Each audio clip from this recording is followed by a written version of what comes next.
Bom dia, e hoje nós começamos o livro de Neemias, também pode ser conhecido como o segundo livro de Esdras, dos capítulos 1 até o capítulo 6. Em nome do Pai, do Filho e do Espírito Santo. Amém.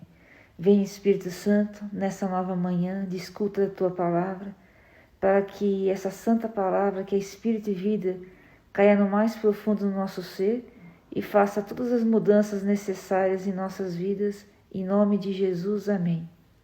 Oração de Neemias, capítulo 1. Palavras de Neemias, filho de Acalias. No mês de Casleu, do 20º ano, encontrando-me eu em Susã, no palácio, eis que chegaram de Judá, Anani, um de meus irmãos, com alguns companheiros. Perguntei-lhes pelos judeus libertados que tinham escapado do cativeiro e a respeito de Jerusalém.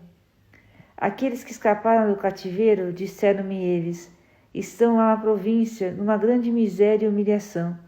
Os muros de Jerusalém estão em ruínas e suas portas foram incendiadas. Ouvindo tais palavras, sentei-me para chorar e fiquei vários dias desconsolado. Jejuei e orei diante do Deus do céu, dizendo: Ah, Senhor, Deus do céu, Deus grande e temível, vós que permaneceis fiel à vossa aliança e exerceis a vossa misericórdia para com aqueles que vos amam e observam os vossos mandamentos, que vossos ouvidos estejam atentos e vossos olhos se abram para ouvirdes a prece que eu, vosso servo, estou fazendo na vossa presença.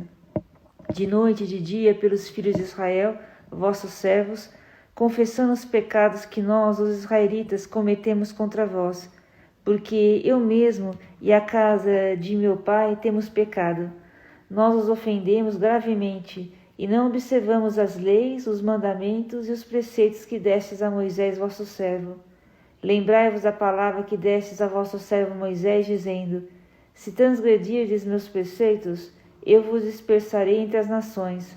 Mas se voltardes a mim, se observardes os meus mandamentos e os praticardes, mesmo que sejais deportados às extremidades do céu, eu vos reunirei ali e vos farei retornar ao lugar que escolhi para estabelecer nele a morada de meu nome.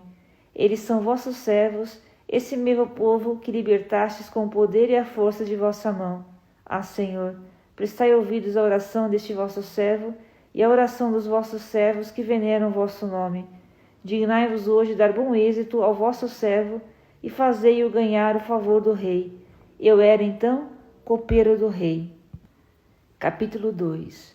Viagem de Neemias a Jerusalém. No 20º ano do rei Artaxerxes, no mês de Nisã, estando o vinho diante de mim, tomei-o e ofereci ao rei. Ora, jamais em outra ocasião estivera triste em sua presença. Disse-me o rei: Por que tens a face sombria? Não estás doente? Tens, no entanto, algum dissabor? Muito conturbado, respondi ao rei: Viva o rei para sempre! Como não haveria eu de estar pesaroso desde que a cidade onde se encontram os túmulos de meus pais está devastada e suas cotas consumidas pelo fogo? Disse-me o rei: Que tens a me pedir? Então, fazendo uma prece ao Deus do céu, eu disse ao rei: Se aprouver ao rei e se o teu servo te é agradável, permite-me ir para a terra de Judá, a cidade onde se encontram os túmulos de meus pais, para reconstruí-la. O rei, junto de quem estava sentada a rainha, perguntou-me: Quanto tempo durará a tua viagem? Quando voltarás? Ele consentiu que eu partisse, logo que fixei certo prazo. Prossegui: Se o rei achar bom, que me deem missivas para os governadores de além do rio, a fim de que me deixem passar para Judá. E outra carta para Saf, o intendente da floresta real, para que ele me forneça madeira para a viga das portas da fortaleza vizinha ao templo, para as muralhas da cidade e para a casa em que eu habitar. O rei concordou com o meu pedido, porque a mão favorável de meu Deus estava comigo. Fui ter com os governadores de além do rio e entreguei-lhes as cartas do rei. O rei também tinha enviado para mim alguns chefes militares e cavaleiros. Mas, quando Sanabalate, o Horonita, e Tobias, o servo amonita, foram informados disso, ficaram grandemente despeitados por ter chegado um homem que procurava o bem dos filhos de Israel. Cheguei a Jerusalém e, depois de ter passado ali 3 dias, levantei-me durante a noite, acompanhado de um pequeno grupo de homens, sem dizer a ninguém o que meu Deus me tinha inspirado a fazer por Jerusalém. Não tinha comigo outro animal, senão aquele em que montava. Saí à noite pela porta do vale e dirigi-me à fonte do dragão e à porta da esterqueira. Verifiquei que as muralhas de Jerusalém estavam arruinadas e que as portas estavam consumidas pelo fogo. Prossegui rumo à porta da fonte e à piscina do rei, mas não havia ali lugar onde pudesse passar com a minha montaria. Subi então à noite ao barranco, examinei a muralha, retomei em seguida o mesmo caminho e reentrei pela porta do vale. Os magistrados ignoravam aonde eu tinha ido e o que eu queria fazer. Até aquele momento, eu não havia deixado transparecer nem aos judeus, nem aos sacerdotes, nem aos homens importantes, nem aos magistrados, nem às demais pessoas do povo que se ocupavam dos trabalhos.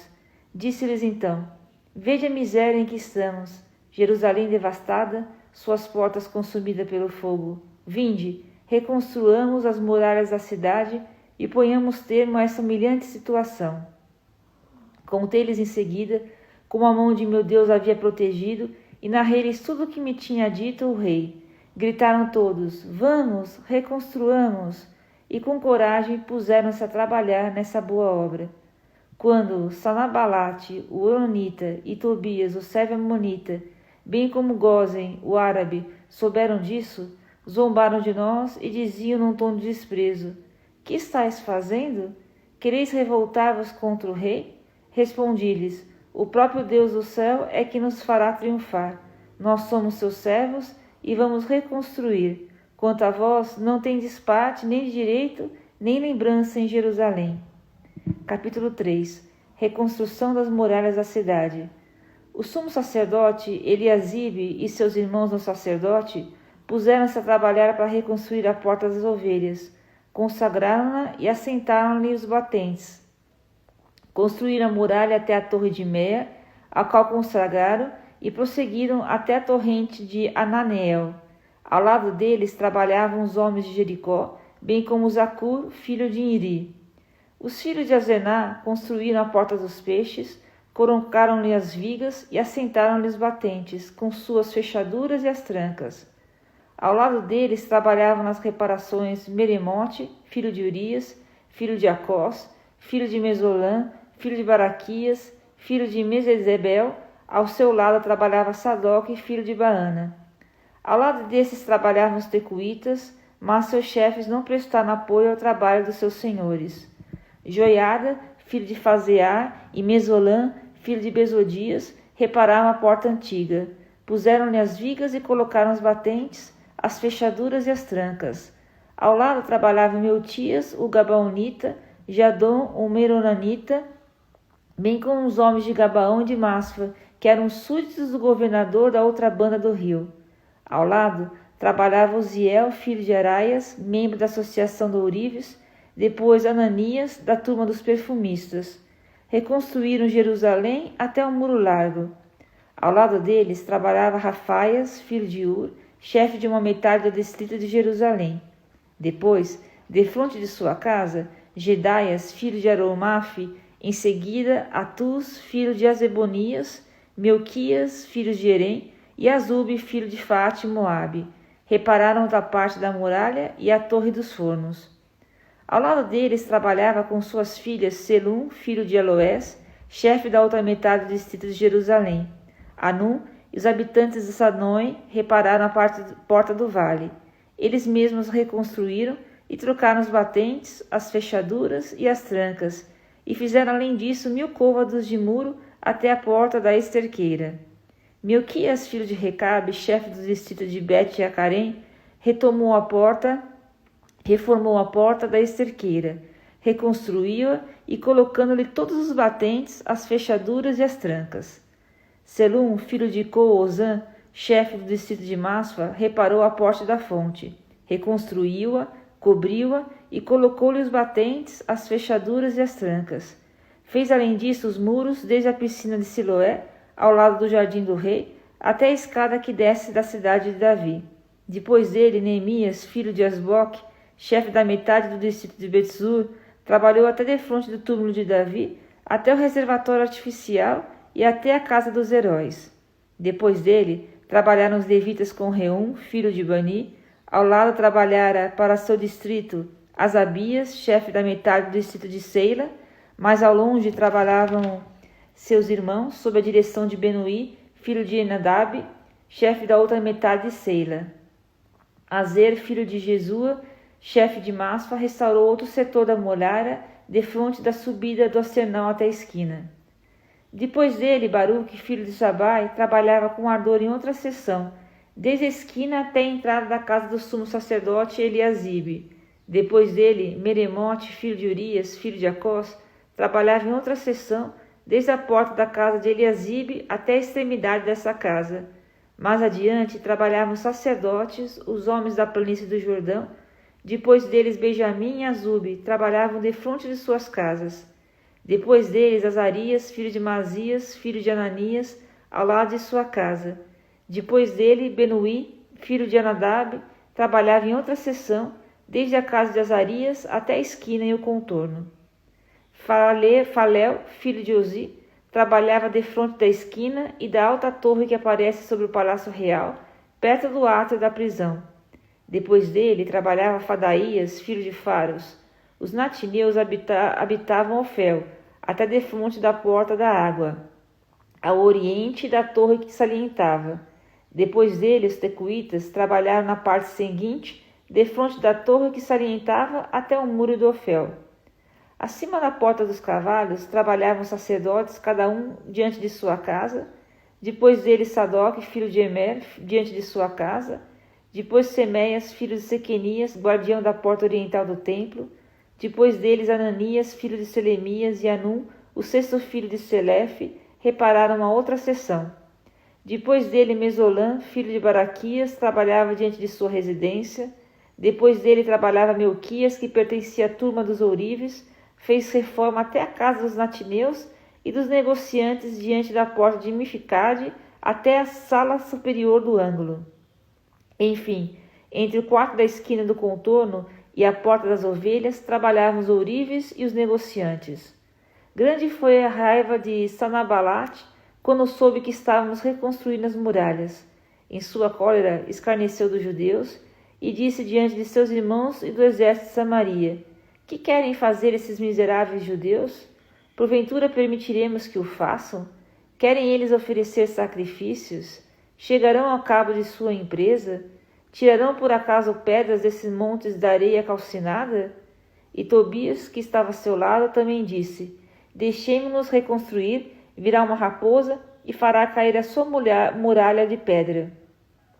Ouvi, ó nosso Deus, como nos desprezam. Fazei recair sobre suas cabeças todos os seus insultos. Fazei deles a presa de outros em uma terra de exílio. Não perdoeis sua iniquidade e que seu pecado jamais seja esquecido diante de vossa face. Tão grande é o escândalo que fizeram diante dos construtores. Assim, reconstruímos a muralha. Ela foi inteiramente reparada até a metade de sua altura. Isso porque o povo pôs o coração em trabalho. Capítulo 4. Quando Sanabalate, Tobias, os árabes, os amonitas e os azoteus souberam que prosseguíamos na reparação das muralhas de Jerusalém e que as fendas começavam a desaparecer, ficaram enraivecidos. Coligaram-se todos para vir atacar Jerusalém e semear ali a confusão. Fizemos oração ao nosso Deus e estabelecemos uma guarda de dia e de noite para nos proteger contra eles. Já o povo de Judá dizia: os transportadores estão quase sem forças e há ainda grande quantidade de escombros. Jamais conseguiremos reconstruir a muralha. E nossos inimigos diziam: vamos atacá-los sem que saibam, e antes que vejam algo, nós os mataremos e faremos parar a obra. Os judeus que habitavam nas vizinhanças vieram até 10 vezes advertir-nos acerca dos lugares de onde possivelmente nossos inimigos viriam atacar-nos. Coloquei, pois, como anteparo, por detrás das muralhas, nos pontos descobertos, o povo dividido em famílias com suas espadas, lanças e arcos. Tendo terminado a inspeção, achei que era de meu dever exortar os homens importantes, os magistrados e o restante do povo. Não tenhas medo deles, disse Eliseu. Lembrai-vos de que o Senhor é grande e temível. Combatei por vossos irmãos, vossos filhos e filhas, vossas mulheres e vossas casas. Quando nossos inimigos souberam que estávamos informados, compreenderam que Deus lhe aniquilava o projeto. Nós, pois, retornamos todos à muralha, cada um ao seu trabalho, mas depois daquele dia, a metade dos homens trabalhava na construção, enquanto a outra metade estava armada de lanças, escudos e arcos e couraças, e os chefes estavam atrás deles com toda a gente de Judá. Entre os que estavam ocupados na muralha, os transportadores trabalhavam com uma das mãos e na outra traziam uma arma. Os pedreiros tinham cada um sua espada na cinta ao redor dos rins. Foi assim que se fez a alvenaria. Um corneteiro estava sempre junto de mim, e eu disse aos homens importantes, aos magistrados e aos restantes do povo: o trabalho é considerado e se estende por um vasto espaço. Nós nos encontramos dispersos na muralha, uns a grande distância dos outros. Quando, pois, tocar a trombeta de qualquer canto em que vós a escuteis, reuni-vos a nós. Nosso Deus combaterá por nós. Assim trabalhávamos desde o despontar da aurora até a aparição das estrelas, enquanto a metade dos homens empunhava a arma. Ao mesmo tempo eu disse ao povo: cada um com seu ajudante passe a noite em Jerusalém para nos auxiliar a montar a guarda durante a noite e a trabalhar durante o dia. Quanto a mim, a meus irmãos, a minha gente e aos guardas da minha escolta, nem mesmo trocávamos nossas vestes, cada um guardava sua arma ao alcance da mão. Capítulo 5. Neemias opõe-se aos usurários. Houve forte lamentação do povo e suas mulheres contra os judeus, seus irmãos. Havia alguns que diziam: nós, nossos filhos e filhas, somos numerosos, precisamos de trigo para que possamos comer e viver. Havia outros que diziam: somos obrigados a empenhar nossas casas, nossas vinhas e nossas casas para termos trigo durante a fome. Outros ainda diziam: tivemos de tomar dinheiro emprestado para pagar o tributo ao rei, empenhando nossas vinhas e nossos campos. E, no entanto, somos da mesma raça que nossos irmãos. Nossos filhos não são diferentes dos deles, e eis que foi preciso escravizar nossos filhos e filhas, e mesmo agora, entre nossas filhas, há algumas que já são escravas. E nada podemos fazer, porque nossos campos e nossas vinhas passaram já à mão de outros. Esses lamentos e reclamações irritaram-me profundamente. Depois de ter refletido, censurei as pessoas importantes e os magistrados, dizendo-lhes: por que cobrais usuras de vossos irmãos? Convoquei, então, por causa deles, uma grande assembleia e disse-lhes: nossos irmãos judeus que tinham sido vendidos às nações, nós os resgatasse segundo nossa posse. E vós vendei vossos irmãos, e a nós que eles seriam vendidos. Calaram-se, não encontrando o que responder. Eu continuei: o que estáis fazendo não é correto. Não devis caminhar no temor de nosso Deus para evitar o insulto das nações que são nossas inimigas? Eu mesmo, com meus irmãos e servos, nós emprestamos prata e trigo. Pois bem, abandonemos o que nos devem. Devolvei-lhes desde já seus campos, suas vinhas, suas oliveiras e suas casas, bem como a porcentagem de prata, de trigo, de vinho e de azeite, que exigistes deles como juros. Responderam eles: devolveremos tudo e nada mais lhe pediremos. Faremos tudo o que disseis. Chamei então os sacerdotes e os fiz jurar que procederiam assim. Sacudi o pó de meu manto, dizendo: que Deus assim sacuda de sua casa e de seus bens todo aquele que não cumprir com a sua palavra, que assim, expulso, fique também tal homem despojado. Ao que toda a assembleia respondeu amém, louvando o Senhor, e o povo nada mais disse. Depois do dia em que o rei me estabeleceu como governador da região de Judá, isto é, depois do 20º até o 32º ano do reinado do rei Artaxerxes, durante 12 anos, nem eu nem meus irmãos comemos o pão do governador. Os antigos governadores, meus predecessores, cobrando o pão e o vinho à razão de 40 siclos por dia, tinham sido uma carga pesada para o povo, mas também sofria as cobranças de seus servos. Mas, quanto a mim, o temor de Deus preservou-me de proceder assim. Eu mesmo colaborei no trabalho de reparação das muralhas. Não compramos campo algum e meus servos puseram-se todos a trabalhar. Tinha eu, ao meu encargo, a alimentação de 150 homens, judeus e magistrados, além de outras pessoas que nos vinham procurar das regiões vizinhas. Preparávamos todos os dias um boi, 6 carneiros escolhidos e aves, tudo à minha custa, e a cada 10 dias se servia o vinho necessário em abundância. Entretanto, não reclamei a pensão do governador, porque os trabalhos pesavam muito sobre o povo. Lembrai-vos, ó meu Deus, de tudo que eu fiz por esse povo e recompensai-me. E o último capítulo de hoje, o capítulo 6, novas intrigas contra Neemias.